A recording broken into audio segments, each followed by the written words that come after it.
Så, fru Chips, det er tid for os at starte vores udfordring. Jeg vil have, at du forkæler mig med lækre burger i første runde. Hey. Nemlig. Jeg laver de bedste burgere. Og jeg ved helt sikkert, at man skal starte med at riste bollerne. Hvis du bruger de købte, så selvfølgelig. Men en rigtig kok skal kunne lave boller selv. Det gøres meget hurtigt, men så bliver burgeren meget mere velsmagende. Lige sådan. Fantastisk. Hvor mange billige pralhalse. Lad os se, om du vil prale sådan, når dine boller bliver sorte om et øjeblik. Emma, hvad er der? Der er ingenting der. Og hvorfor distraherer du mig? Stop. Hvad er det her? Hvorfor blev min bolle så mørk? Det ligner meget blækspruteblæk. Rigtigt, det er bare en genial idé. Sorte boller ser meget sejere ud. Det er tid til at sætte de fremtidige boller i ovnen, så de kan bage. Og jeg tror, jeg vil gå videre til fyldet. For det vigtigste i en burger er lækre bøffer. Og jeg har dem med ost. Hvad kunne være sejere? Lidt.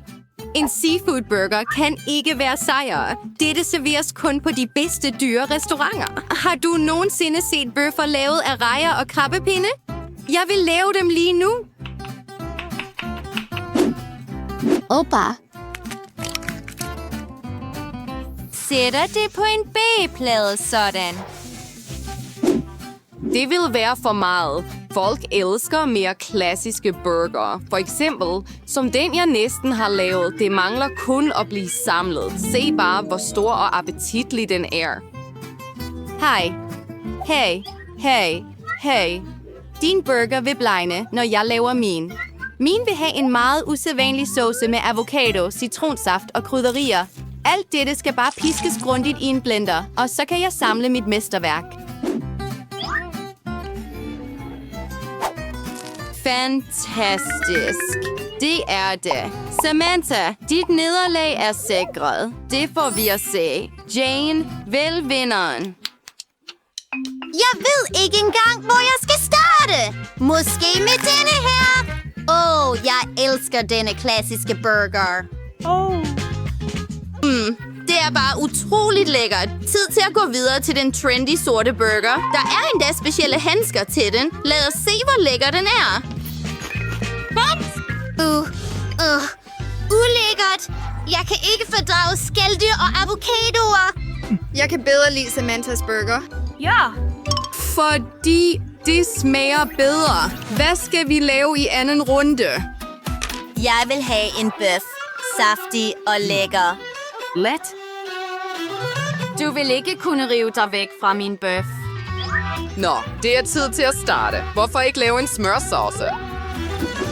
Jeg ved ikke, hvad sådanne forberedelser er til. En god bøf er en bøf tilberedt af professionelle. Det er det af mig. Nej.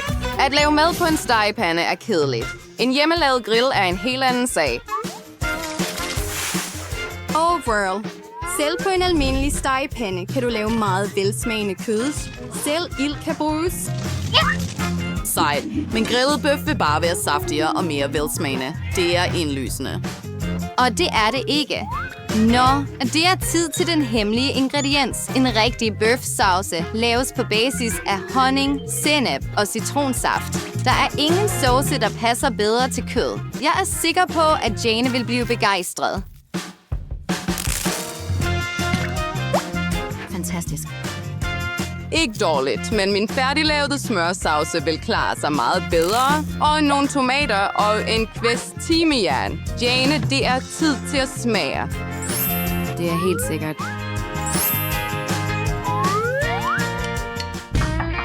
Denne gang vil jeg starte med bøffen, som Emma lavede. Lad os se, hvor lækkert det er. Det dufter fantastisk. Det er urealistisk lækkert. Så, jeg kan prøve din bøf med saucen. Emma, du gør det godt. Det er virkelig bare utrolig lækkert. Nu er det tid til at vurdere Samanthas steak. Det lugter ikke værd.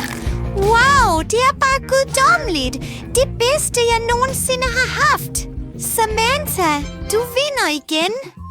Selvfølgelig. Jeg er en fantastisk kok. Vi er klar til en ny udfordring. Denne gang vil jeg have boller. Dine improvisationer er velkomne. Lidt ved du, hvor mange ruller jeg allerede har lavet? En masse. Og jeg ved med sikkerhed, at det er værd at starte med at koge ris. Hvorfor? Enig. Og så vil der være agurk, som jeg vil skære i lange skiver. Ris er klar. Jeg går videre til agurkos. Det er helt sikkert. Lad os bare se, hvad du vil gøre, når din ris pludselig fordamper.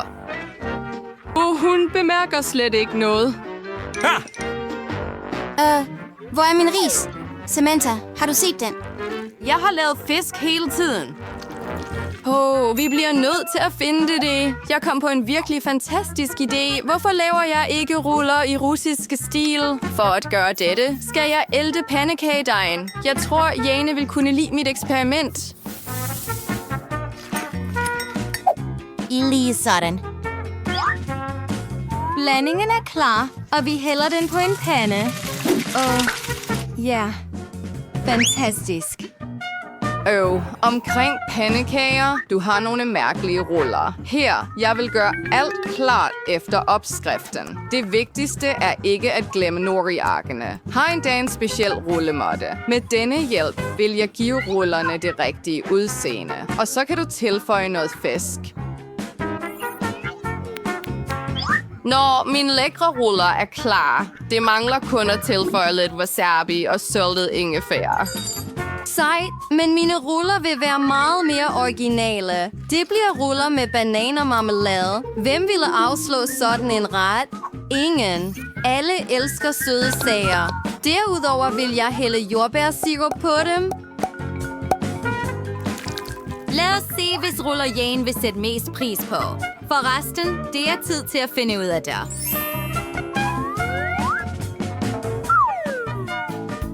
Jeg ved ikke engang, hvor jeg skal starte. Måske lader de klassiske ruller fra Samantha være de første.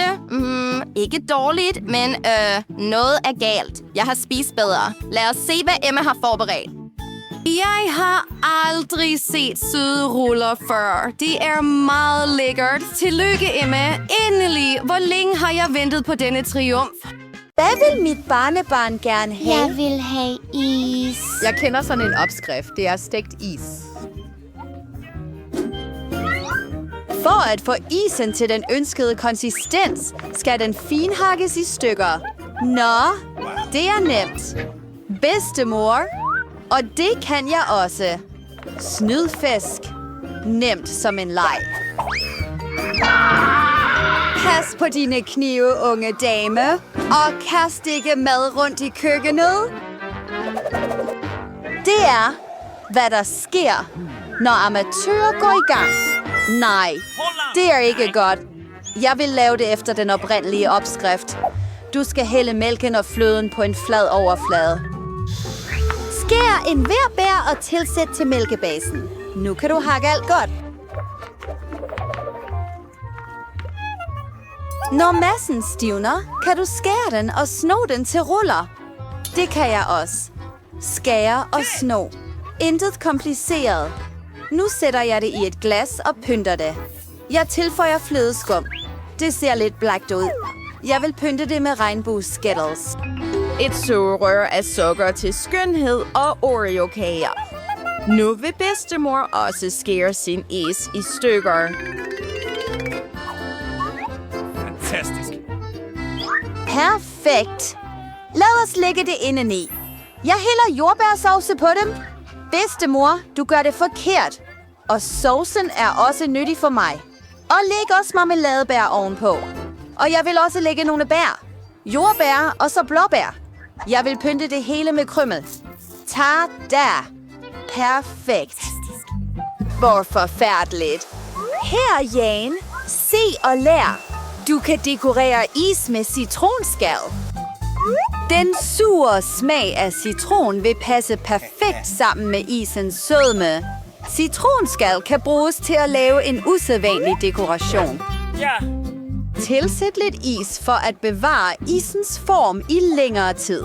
Og til servering, som i de dyreste restauranter, vil jeg bruge tørris. Jeg tilføjer lidt røg og lægger det under låget. Perfekt. Voila. Sikke en skønhed, der kom ud fra skibet. Utroligt. Ja, bedstemors is ser ikke så imponerende ud. Der er så mange ingredienser i en kop fra min søster. Lad os se, hvilken is Baby Gloria vil kunne lide mest. Jeg vil have denne her. Der er jordbær og fløde. Meget lækkert. Hvilken tog? Hvad er der? Det var lige det, jeg ønskede. Hvor meget røg? Den er sur. Den tørreste. Det ser mærkeligt ud. Smager heller ikke særlig godt. Jeg vælger denne. Nej. Hurra!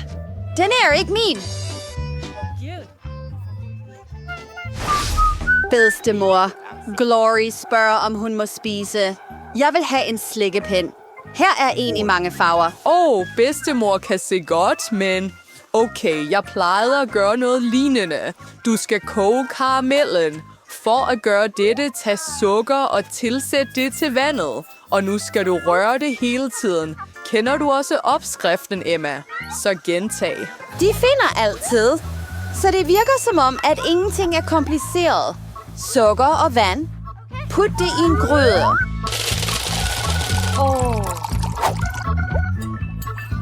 Lad os blande det. Du skal tjekke temperaturen på karamellen, før du hælder den i malten. Ellers kan den revne.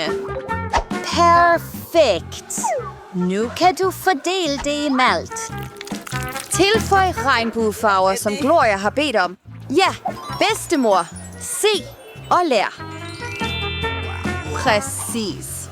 Gloria ønskede en farverig slikkepind. Ja, jeg har et naturligt farvestof. Bedstemor, du er så stærk. Bedstemor kan heller ikke det. Her. Nu kan du hælde det i forme.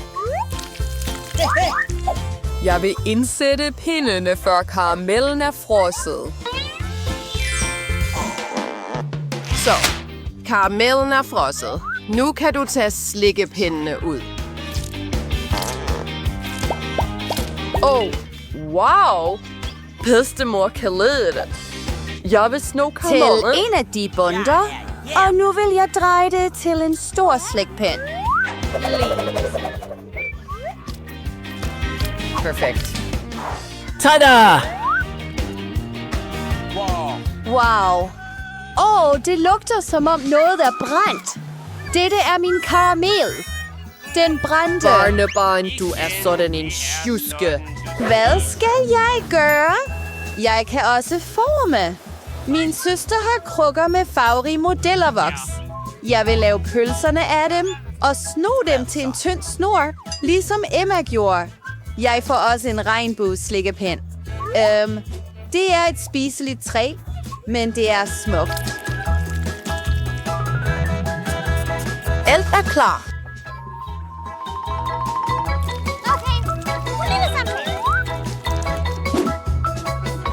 Perfekt. Hvad vælger du, Gloria? Slik fra bedstemor? Et plastelin-mirakel fra din søster? Eller slik fra kokken? Jeg vil have dette. Det ser normalt ud. Hvilken mærkelig smag det har. Jeg prøver denne. Mærkeligt. Det lugter som en plastelin. Jeg prøver. Her. Dette er mit modellervoks. Dæk min modellervokskrukker. Hvilken skønhed. Meget sødt og smukt. Jeg vælger den. Hurra! Jeg har lavet det her! Og nu vil jeg spise chips. Ja, dette er en enkel ret at forberede. Søster Jane, Sharon og bedstemor gik entusiastisk i gang. Det er det. Og nu vil jeg skære kartoflerne i tynde skiver. Hej, jeg har ikke sådan en ting. Så hvad skal jeg komme med? Vi skal finde noget passende. Fanden, min kom! Ikke et mareridt. Og tryllestaven. Bare se, hvor smuk skiverne er blevet. Nej, Jane. Jeg vil gøre det smukt. Se, hvilken slags enhed jeg har bestilt til mig selv. Med den kan du skære kartofler i spiraler. Spid på pinde, og det er, hvad der vil komme ud. Stor sag. Remlays bedre på den gammeldags måde. Stegte kartofler i en stegepande. Hun bad om chips, ikke pommes frites. Og jeg vil lave spiraler i en friturgryde. Friturgryde? Det gør jeg også. Endelig er alt klar. Det er kun tilbage at servere det smukt med paprika og salt. Brandy skal også gøre det. Og mit trick er at indhente. Alt, du behøver, er salt. Her, barnebarn. Bedstemors chips dufter så lækkert. Søsterens chips ser også gode ud. Men kokkens chips er simpelthen fantastiske. Hvor skal jeg starte? Hvad er det her? Så meget ketchup. Jane har sikkert lavet det. Hun elsker ketchup. Det er okay. Du kan spise det. Er det stegte kartofler? Slet ikke, hvad jeg ønskede. Wow, hvor sejt.